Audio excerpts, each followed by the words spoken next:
कपाशीच्या बनावट बियाणे साठ्यासह 50 लाखांचा मुद्देमाल जप्त। सेलू टाकळी येथे कृषी विभाग व स्थानिक गुन्हे शाखेची कार्यवाही। गुजरात मधून आणले बोगस बियाणे। खरीप हंगामाच्या तोंडावर कृषी विभाग व पोलिसांनी कपाशीच्या बनावट बियाणाच्या साठ्यासह 50 लाखांचा मुद्देमाल जप्त केलाय। पोलिसांनी कपाशीचे बनावट बियाणे, वाहन, पॅकेट तसेच इतर साहित्य जप्त केले।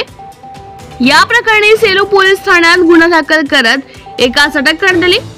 ही कार्यवाही सेलू तालुक्यातील टाकळी येथे करण्यात आली। आरोपी गोपाल सुरेश पारडकर राहणार टाकळी झडशी यास ताब्यात घेण्यात आले। प्लास्टिकच्या 26 बॅग ज्यामध्ये विविध कंपन्यांच्या नावाने 1666 पॅकेट, 1185 किलो खुले कापूस बियाणे आढळून आले। बनावट बियाणांचे सीलिंग व लेबलिंग टाकळी येथे घरीच केले जात होते। बियाणांचा काळा बाजार मोठ्या प्रमाणात असल्याची बाब यामुळे पुढे आली आहे। हा काळा बाजार रोखण्याचे आवाहन कृषी विभागासमोर आहे। बोगस बियाणे प्रकरणात मागील वर्षी देखील कार्यवाही करण्यात आली होती, पण मोठे मासे मात्र गळाला लागत नसल्याचे चित्र आहे।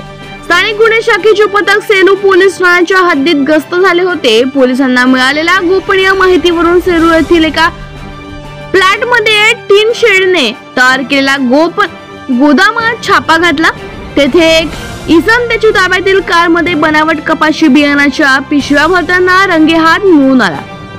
कृषी अधिकारी व पोलिसांना त्याचे नाव पत्ता विचारला असता त्याने गोपाल सुरेश पारडकर असे सांगितले। गोदामातून बनावटी कपाशी बियाणे भरून असलेल्या प्लास्टिकच्या 26 बॅग ज्यामध्ये विविध कंपन्यांच्या नावांचे 1666 पॅकेट होते ते जप्त करण्यात आले। याशिवाय 1185 किलो खुले कापूस तसेच कार व मोबाईल आदी जप्त करण्यात आले। चौकशीत बनावटी बियाणाचे सीलिंग व लेबलिंग टाकळी येथे त्याच्या घरी करत असल्याची माहिती मिळाली। घरी पाहणी दरम्यान इलेक्ट्रिक पॅकिंग मशीन, 2 इलेक्ट्रिक वजन काटे, रिकामे पॅकेट आदी मुद्देमाल मिळून आला। पोलिसांनी 50,03,300 रुपयांचा मुद्देमाल जप्त केला। या प्रकरणी सेलू पोलीस ठाण्यात गुन्हा दाखल करण्यात आला। बोगस बियाणे तयार करणारे हे रॅकेट मोठे आहे। यात मोठे मासे गळायला लागतात काय हेच पाहणे महत्त्वाचे आहे। बोगस बियाणे हुडकून काढणाऱ्या भरारी पथकाला जिल्ह्यात आणखी कुठे असा काळा बाजार होतोय का यावर नजर ठेवण्याची जबाबदारी सोपवण्यात आली आहे, पण अजूनही भारी पथकांच्या नजरेत मोठे मासे आले नसल्याचे चित्र आहे। गोपनीय खबरद्वारा आम्हाला कळलं, एलसीबीचे PSI ने मला फोन केला। त्यानुसार आम्ही रेट टाकला। तर जे अधिकृत बियाणे RRBT बियाणे जे असते ते बियाणे पूर्ण सापडलेले आहे। त्याच्यामध्ये जवळपास 1415 पॅकेट सापडलेले आहे आणि बाकीचं रॉ मटेरियल म्हणजे भरण्याचं मटेरियल सापडलं, सिलिंग मशीन सापडली, वेट सापडलं त्याच्या घरामधून आणि काही म्हणजे जे गोडाऊन टाईप त्यांनी एक रूम केली होती साईडचं, ते सेलूला होतं आणि त्यांच्या घरी हे सिलिंग मशीन होती आणि खाली पॅकेट्स होते। गोडाऊनमध्ये खाली पॅकेट सापडले, रॉ मटेरियल सापडलं आणि जे RRBT जे असते ते आपल्या महाराष्ट्रामध्ये बंदी आहे। त्या RRBTला बंदी असल्यामुळे आपल्याला विकता येत नाही आणि ते चोरून लपत तो बोगस बियाणे म्हणून विकत होता।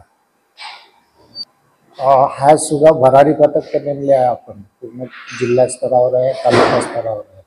परंतु मी आता 2 वर्ष झाले तिकडे त्याच एरियात आहोत। मला 2 वर्षापासून तिथे डाऊट होता। मी 2 वर्षापासून तिकडे पाहतच होतो आणि ऐनसे म्हणजे आता ह्या पिरियड असते त्यांचा सीझन म्हणजे मे महिन्यात चालू होते, परंतु या जानेवारी फरवरी महिन्यातच त्यांचं सीझन चालू होते। त्याच्यामुळे थोडंसं हे करून आम्ही ते बियाणाला पोलीस डिपार्टमेंटने डिटेल चौकशी केली तर याला मोठे माणसासहित मिळू शकतात, कारण की हे तो छोटा आहे, त्याचं गुजरातपासून कनेक्शन आहे। गुजरातची बिल्टी सापडली आम्हाला, त्याची डायरी सापडली। तर हे गुजरात आणि त्यांनी जे नावं दिले त्यांनी जर पोलीस डिपार्टमेंटने चांगली इंटरनल चौकशी केली तर मोठे माणसाचा गळा लागू शकतो. हे प्रकरण म्हणजे जवळपास या जे बॉर्डर जिल्हे आहेत त्यामध्ये अनधिकृत बियाणे येते. जसं बेला आणि तिकडला भाग तिकडूनच आपल्या वर्धा जिल्ह्यामध्ये येते. तिकडं कांडळी बेला तिकडल्या भागातून येते. असे भरपूर जाळं त्यांचं पसरलेलं आहे आणि याच्यात मोठे जाळे आहेत. भरारी पथक नजर ठेवूनच आहे. जसे आमचे लोक पूर्ण भरारी पथकामध्ये जिल्ह्यामध्ये वावरत आहे आणि तपासणी चालू आहे.